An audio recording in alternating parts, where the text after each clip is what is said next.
Hi, boys and girls. Today we are going to learn about dynamics in music.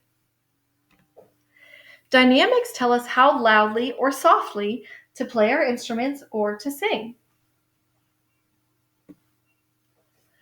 So we use Italian words to describe the different dynamics in music and really a lot of other musical terms. So we use Italian because in the 1600s there was a group of very influential Italian composers who thought we should standardize a language so that musicians around the world could understand musical terms. So no matter what language you spoke, you would understand the language that we use in music, which in our case is Italian.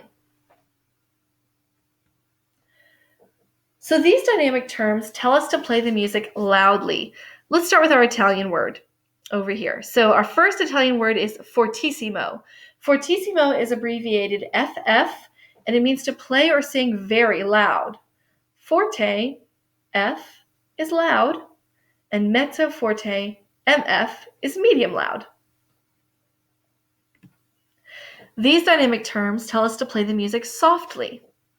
Our first Italian word is mezzo piano. That's abbreviated MP, and it means to play or sing medium soft. Piano, P, is soft, and pianissimo, PP, is very soft. A crescendo tells us to get gradually louder. So we start really, really, really soft, and then as we keep going, we get louder and louder and louder and louder and louder and louder. A decrescendo tells us the opposite. A decrescendo tells us to get gradually softer. So we start really loud, and as we keep going, we get softer and softer, softer and softer and softer and softer. Let's review those terms together. So our loudest dynamic, fortissimo, FF, very loud. Forte, F, loud. Mezzo forte, MF, medium loud. Mezzo piano, MP, medium soft. Piano, P, soft. Pianissimo, PP, very soft. And crescendo is to get gradually louder. Decrescendo to get gradually softer. All right, so now I would like for you to watch this video of Handel's Concerto in B flat. This is just the first movement. It's about 4 minutes long, and your parents have the link in their email. So I'd like for you to watch this video of this performer playing the harp, and I'd like you to think about the dynamics she uses when she plays. Do you hear her using crescendos? Do you hear her getting louder and louder? Do you hear her getting softer and using decrescendos? Do you hear those forte dynamics, the fortissimo? And do you hear piano and pianissimo too? Once you've watched that video, I'd like for you to answer these questions with your family. Do you hear the performer using different dynamics? If so, which ones? Does the performer use crescendos and decrescendos? Is the music bright or dark?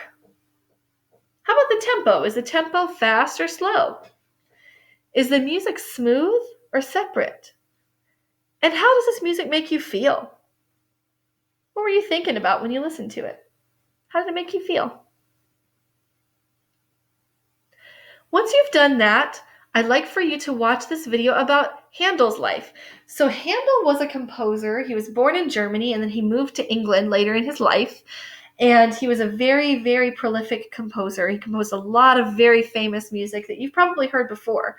You might not know it was Handel's, but he has composed a lot of music. So this is just a short biography about Handel's life. And after you've watched that video, I'd like for you to answer these questions with your family. What country was Handel from? What instruments did Handel play? Have you heard of any of his other music before? Did you recognize any of those songs that maybe you heard in the video? Did you recognize any of them? And does Handel's music remind you of anything? Maybe it reminds you of a time in your life. Maybe it reminds you of walking through Busch Gardens. A lot of people say that to me, like the classical music that they hear reminds them of walking through Busch Gardens. See what you think when you listen to Handel's music. Well, thank you guys for listening, and I hope you have fun exploring music this week and learning about dynamics, and I will see you soon. Have a great day. Bye.